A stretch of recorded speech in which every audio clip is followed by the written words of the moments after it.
Hello दोस्तों, स्वागत है आप सभी के अपने चैनल आर के एक्सपर्ट क्लासेस पर। तो दोस्तों, हम अभी के इस क्लास में बताने वाले हैं क्लास 10th के साइंस के फिजिक्स के चैप्टर नंबर 2, फिजिक्स यानी भौतिकी के चैप्टर नंबर 2, जिसका नाम है मानव नेत्र एंड रंग बिरंग संसार। इस चैप्टर में जितने भी महत्वपूर्ण ऑब्जेक्टिव क्वेश्चन है जो कि आपके परीक्षा में पूछा जाएगा, वही क्वेश्चन 40 ऑब्जेक्टिव क्वेश्चन अभी के इस क्लास में हम बताने वाले हैं। तो आप लोग से रिक्वेस्ट है कि प्लीज आप लोग क्लास में अंत तक बने रहिएगा। और ये काफी ज्यादा महत्वपूर्ण ये चैप्टर है मानव नेत्र एंड रंग बिरंग संसार। तो चलिए हम बिना देर के क्लास को स्टार्ट करते हैं। चैनल पर नए होंगे तो चैनल को सब्सक्राइब कर लीजिएगा ताकि आने वाले नेक्स्ट क्लास आपके पास जरूर पहुंचे। और इसका सब्जेक्टिव क्वेश्चन भी हम बता देंगे। पहला नंबर क्वेश्चन पूछा गया है कि मानव नेत्र जिस भाग पर किसी वस्तु का प्रतिबिंब बनाते हैं वह क्या होता है। बताना है कि मानव नेत्र जिस भाग पर किसी वस्तु का प्रतिबिंब बनाता है वह क्या होता है। 4 ऑप्शन दिया गया है, तो याद रखिएगा वह होता है दृष्टिपटल या रेटिना। दो होता है, एक होता है दृष्टिपटल और रेटिना, दोनों होता है। अगर दृष्टिपटल के जगह पर रेटिना देता है तो वह भी होता है, अगर दोनों देता है तो दोनों होता है। यानी मानव नेत्र जिस भाग पर किसी वस्तु का प्रतिबिंब बनाता है वह क्या होता है, तो दृष्टिपटल या रेटिना दोनों होता है। नेक्स्ट क्वेश्चन पूछा गया है 2 नंबर, वर्ण विक्षेपण में किस वर्ण का प्रकाश सबसे अधिक विचलित होता है। बताना है यहाँ पर वर्ण विक्षेपण में किस वर्ण का प्रकाश सबसे अधिक विचलित होता है। तो याद रखिएगा बैगनी का सबसे अधिक विचलित होता है। ऑप्शन नंबर सी बिल्कुल राइट आंसर हो जाएगा। नेक्स्ट क्वेश्चन पूछा गया है, क्या कारण है कि अंतरिक्ष यात्री को आकाश नीले की अपेक्षा काला दिखता है। बताना है कि क्या कारण है कि अंतरिक्ष यात्री को आकाश नीले की अपेक्षा काला प्रतीत होता है। तो वह वायुमंडलीय एंड प्रकीर्णन का न होना। ऑप्शन नंबर बी बिल्कुल राइट आंसर हो जाएगा। नेक्स्ट क्वेश्चन पूछा गया है, अबिंदुकता दूर करने के लिए किस प्रकार का लेंस का व्यवहार किया जाता है। बताना है कि अबिंदुकता दूर करने के लिए किस प्रकार का लेंस का व्यवहार किया जाता है। तो कोई भी लेंस का व्यवहार नहीं किया जाता है, वह किया जाता है सृडिकल के द्वारा। ऑप्शन नंबर सी बिल्कुल राइट आंसर हो जाएगा।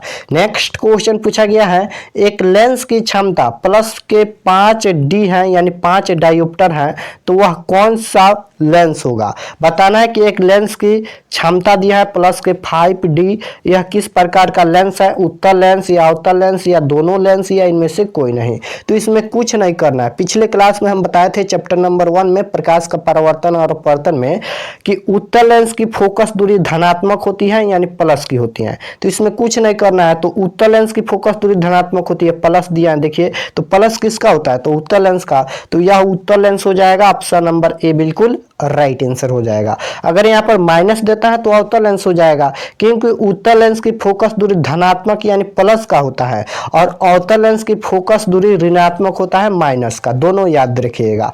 नेक्स्ट क्वेश्चन पूछा गया है, निम्नलिखित में स्पष्ट दर्शन की न्यूनतम दूरी कौन है। एक पूछेगा दूर न्यूनतम दूरी और एक पूछेगा स्पष्ट दर्शन की न्यूनतम दूरी। तो स्पष्ट दर्शन की न्यूनतम दूरी पूछेगा तो वह 25 सेंटीमीटर होता है। याद रखिएगा। ऑप्शन नंबर बी बिल्कुल राइट आंसर हो जाएगा। मीटर नहीं होता है। काफी बार बच्चे कंफ्यूज हो जाते हैं, मीटर देता है एग्जाम में तो गलती कर देते हैं, ऐसा नहीं करना है। सेंटीमीटर होता है। यहाँ पर देख सकते हो बी में दिया है 25 सेंटीमीटर होता है।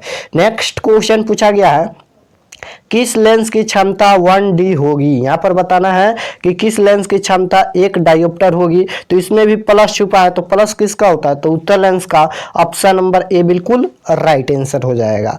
नेक्स्ट क्वेश्चन पूछा गया है, एक स्वस्थ आंख के लिए दूर बिंदु होता है। अब यहाँ पर दूर बिंदु पूछा गया है यहाँ पर, तो दूर बिंदु अनंत होता है। याद रखिएगा दूर बिंदु अनंत होता है, लेकिन यहाँ पर पूछेगा स्पष्ट दर्शन की न्यूनतम दूरी, तो वह 25 सेंटीमीटर होता है, लेकिन दूर बिंदु क्या होता है, अनंत होता है। याद रखिएगा दोनों। नेक्स्ट क्वेश्चन पूछा गया है, नेत्र लेंस के पदार्थ का अपवर्तनांक लगभग होता है। बताना है कि नेत्र लेंस के पदार्थ का अपवर्तनांक कितना होता है। तो 1.396 होता है यानी 1.396 होता है। ऑप्शन नंबर सी बिल्कुल राइट आंसर हो जाएगा। नेक्स्ट क्वेश्चन पूछा गया है, नेत्र लेंस की फोकस दूरी बढ़ जाने से आंख में उत्पन्न दोष होता है। बताना है कि जब नेत्र लेंस की फोकस दूरी बढ़ जाती है तो आंख में कौन सा दोष उत्पन्न होता है? तो याद रखिएगा दीर्घ दृष्टि दोष उत्पन्न होता है। यहाँ पर ऑप्शन नंबर बी बिल्कुल राइट आंसर हो जाएगा। यहाँ पर फोकस दूरी पूछा है तो फोकस दूरी बढ़ जाने से दीर्घ दृष्टि दोष होता है और त्रिज्या बढ़ जाने से निकट दृष्टि दोष होता है। चलिए नेक्स्ट क्वेश्चन पूछा गया है, नेत्र गोलक की त्रिज्या बढ़ जाने से आंख में उत्पन्न दोष होता है। देखिए क्वेश्चन पूछ दिया गया है कि नेत्र गोलक की त्रिज्या बढ़ जाने से उत्पन्न दोष होता है तो निकट दृष्टि दोष होता है, और यहाँ पर फोकस दूरी बढ़ जाने से दीर्घ दृष्टि दोष उत्पन्न होता है। दोनों याद रखिएगा, अगर त्रिज्या बढ़ता है तो निकट दृष्टि दोष होगा, अगर फोकस दूरी बढ़ता है तो दीर्घ दृष्टि दोष होता है। नेक्स्ट क्वेश्चन पूछा गया है, दूर दृष्टि दोष वाले व्यक्ति द्वारा जिस चश्मे का प्रयोग किया जाता है उसमें लगे लेंस होते हैं, कौन सा लेंस होता है? जब किसी व्यक्ति को दूर दृष्टि दोष हो जाता है तो उसे हम लेंस के द्वारा ठीक करते हैं, यानी कौन सा लेंस के द्वारा ठीक करते हैं, किस लेंस का चश्मे का प्रयोग होता है? तो याद रखिएगा दूर दृष्टि दोष पूछा है तो क्या हो जाएगा? तो दूर दृष्टि दोष पूछा है तो उत्तल लेंस हो जाएगा, और निकट दृष्टि दोष पूछेगा तो अवतल लेंस हो जाएगा। ऑप्शन नंबर बी हो जाएगा। नेक्स्ट क्वेश्चन पूछा गया है, फोटोग्राफिक कैमरा किस लेंस का उपयोग होता है? फोटोग्राफिक कैमरा में किस लेंस का उपयोग होता है? तो उत्तल लेंस का उपयोग होता है। ऑप्शन नंबर ए बिल्कुल राइट आंसर हो जाएगा। नेक्स्ट क्वेश्चन पूछा गया है, निकट दृष्टि दोष का निवारण किस लेंस से किया जाता है? देखिए निकट दृष्टि दोष पूछा है तो निकट दृष्टि दोष का निवारण हम अवतल लेंस चश्मे के व्यवहार से करते हैं। ऑप्शन नंबर बी बिल्कुल राइट आंसर हो जाएगा, और दूर दृष्टि दोष पूछेगा तो उत्तल लेंस हो जाएगा। नेक्स्ट क्वेश्चन पूछा गया है, मानव नेत्र में किस प्रकार का लेंस पाया जाता है? मानव नेत्र में किस प्रकार का लेंस पाया जाता है यही बताना है। तो हम लोग में उत्तल लेंस पाया जाता है। ऑप्शन नंबर ए बिल्कुल राइट आंसर हो जाएगा। नेक्स्ट क्वेश्चन पूछा गया है, मानव नेत्र द्वारा बने प्रतिबिंब के लिए पर्दे का कार्य कौन करता है? बताना है कि मानव नेत्र द्वारा बने प्रतिबिंब के पर्दे का कार्य कौन करता है? तो कौन करता है? तो याद रखिएगा यहाँ पर कार्निया। चलिए नेक्स्ट क्वेश्चन पूछा गया है, 10 मीटर फोकस वाले किसी अवतल लेंस की क्षमता ज्ञात करना है। यहाँ पर ज्ञात करना है, इसमें भी कुछ नहीं करना है। 10 मीटर फोकस वाले अवतल लेंस की क्षमता ज्ञात करना है। देखिए अवतल लेंस पूछा है तो अवतल लेंस की फोकस दूरी क्या होता है? ऋणात्मक होता है, माइनस का होता है, तो इसमें माइनस लगा देना है। ऑप्शन नंबर सी बिल्कुल राइट आंसर हो जाएगा। नेक्स्ट क्वेश्चन पूछा गया है, जो नेत्र निकट की वस्तु को साफ नहीं देख सकता है उस नेत्र में क्या होता है? बताना है कि जो नेत्र निकट की वस्तु को साफ नहीं देख सकता है उस नेत्र में होता है कौन सा दोष होता है? तो निकट दृष्टि दोष हो जाता है। जब नजदीक का वस्तु साफ साफ नहीं दिखाई देता है तो निकट दृष्टि दोष होता है। जब दूर की वस्तु साफ साफ दिखाई देता है तो दूर दृष्टि दोष होता है, याद रखिएगा। नेक्स्ट क्वेश्चन 19 नंबर क्वेश्चन है, निम्नलिखित में कौन नेत्र का रंगीन भाग होता है? बताना है यहाँ पर कि निम्नलिखित में कौन नेत्र का रंगीन भाग होता है? कार्निया या रेटिना या पुतली या परितारिका आइरिस। तो निम्नलिखित में कौन नेत्र का रंगीन भाग होता है? तो रंगीन भाग होता है परितारिका या आइरिस, दोनों होता है। अगर परितारिका की जगह पर आइरिस देता है या यहाँ पर आइरिस की जगह पर परितारिका देता है तो दोनों होता है, इसलिए दोनों लिख दिया। ऑप्शन नंबर डी बिल्कुल राइट आंसर हो जाएगा। नेक्स्ट क्वेश्चन पूछा गया है, आकाश का रंग नीला दिखना किस घटना पर आधारित है? बताना है कि आकाश का रंग नीला दिखना किस घटना पर आधारित होता है? तो अब प्रकाश के प्रकिरण के कारण। ऑप्शन नंबर सी बिल्कुल राइट आंसर हो जाएगा। नेक्स्ट क्वेश्चन पूछा गया है, चंद्रमा पर खड़े अंतरिक्ष यात्री को आकाश प्रतीत होता है। बताना है कि चंद्रमा पर खड़े अंतरिक्ष यात्री को आकाश कैसा प्रतीत होता है? तो काला प्रतीत होता है, क्योंकि वहां पर वायुमंडल नहीं होता है और न ही वहां पर कोई प्रकिरण हो पाता है, इसलिए काला प्रतीत होता है। नेक्स्ट क्वेश्चन पूछा गया है, तारे क्यों टिमटिमाते का कारण है? बताना है कि तारे के टिमटिमाने का कारण क्या है, किस कारण से तारे टिमटिमाते हैं? तो वह वायुमंडलीय अपवर्तन। ऑप्शन नंबर बी बिल्कुल राइट आंसर हो जाएगा।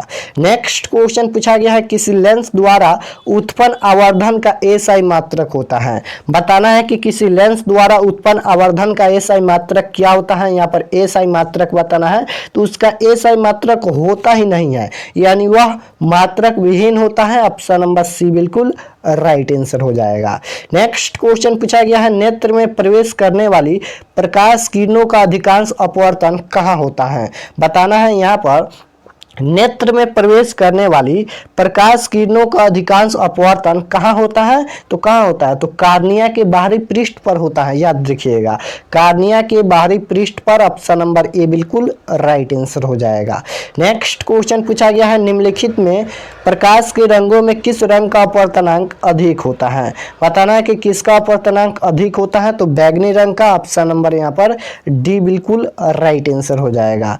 नेक्स्ट क्वेश्चन पूछा गया है, सिंगलों की व्याख्या कहाँ होती है, तो कहाँ होती है, तो मस्तिष्क में। ऑप्शन नंबर ए बिल्कुल राइट आंसर हो जाएगा। नेक्स्ट क्वेश्चन पूछा गया है, मोतियाबिंद की स्थिति होती है जब। बताना है कि मोतियाबिंद की स्थिति होती है जब, तो इसका right answer option number D हो जाएगा। यहाँ पर ए एंड बी दोनों, यानी क्या होता है, तो क्रिस्टलीय लेंस यहाँ पर दूधिया हो जाए या क्रिस्टलीय लेंस धुंधला हो जाए, तो दोनों होता है। नेक्स्ट क्वेश्चन पूछा गया है, इंद्रधनुष में कितने रंग होते हैं। बताना है कि इंद्रधनुष में कितने रंग होते हैं, तो 7 रंग होते हैं। ऑप्शन नंबर बी बिल्कुल राइट आंसर हो जाएगा।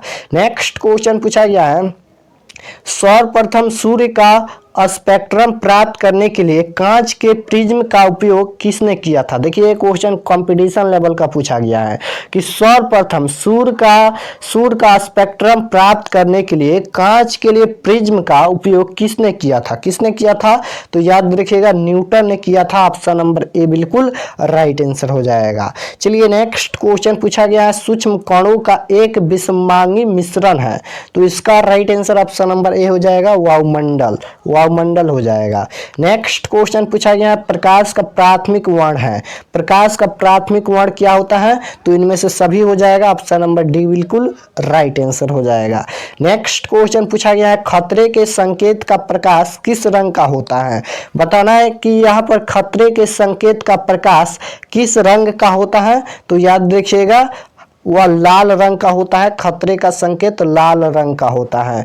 नेक्स्ट क्वेश्चन पूछा गया है, दोपहर के समय सूर्य कैसा प्रतीत होता है। बताना है कि दोपहर के समय सूर्य कैसा प्रतीत होता है, तो सफेद प्रतीत होता है। ऑप्शन नंबर यहाँ पर बी बिल्कुल राइट आंसर हो जाएगा।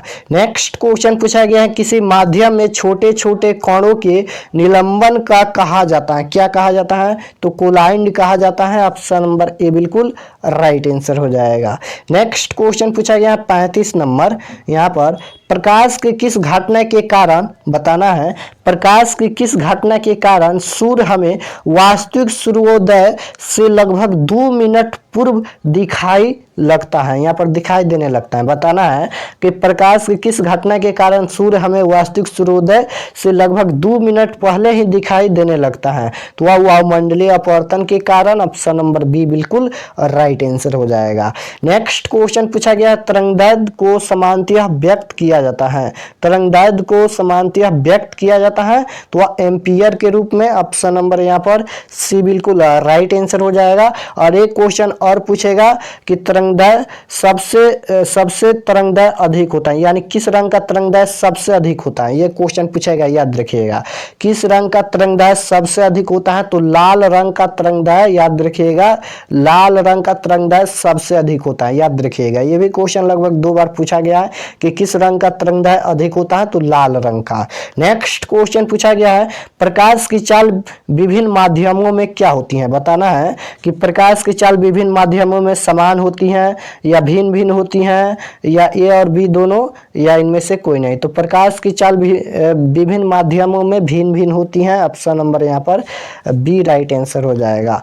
नेक्स्ट क्वेश्चन पूछा गया है, वायु में प्रकाश की चाल निर्वात की अपेक्षा होती है। बताना है तो समान होती है। ऑप्शन नंबर सी बिल्कुल राइट आंसर हो जाएगा। नेक्स्ट क्वेश्चन पूछा गया, तारे के टिमटिमाने का कारण है, ये क्वेश्चन 2 बार रिपीट हो गया है, तो वायुमंडलीय अपवर्तन के कारण। ऑप्शन नंबर सी बिल्कुल राइट आंसर हो जाएगा। चलिए लास्ट क्वेश्चन पूछा गया है, मानव नेत्र के लिए दृष्टि का अस्थायित्व होता है। तो याद रखिएगा 1/10 सेकेंड होता है। ऑप्शन नंबर यहाँ पर ए बिल्कुल राइट आंसर हो जाएगा। तो हमने यहाँ पर चैप्टर नंबर 2 फिजिक्स का 40 ऑब्जेक्टिव क्वेश्चन बताया है, जो कि आपकी एग्जाम के लिए काफी महत्वपूर्ण 40 ऑब्जेक्टिव क्वेश्चन है। आप लोग प्लीज इसे जरूर से जरूर याद कीजिएगा और इसका सब्जेक्टिव क्वेश्चन भी हम बता देंगे। तो आप लोग चैनल को सब्सक्राइब जरूर करना, सबसे बेहतर तैयारी कराया जाता है इस चैनल पर। तो चैनल को सब्सक्राइब जरूर करना और वीडियो को लाइक करना।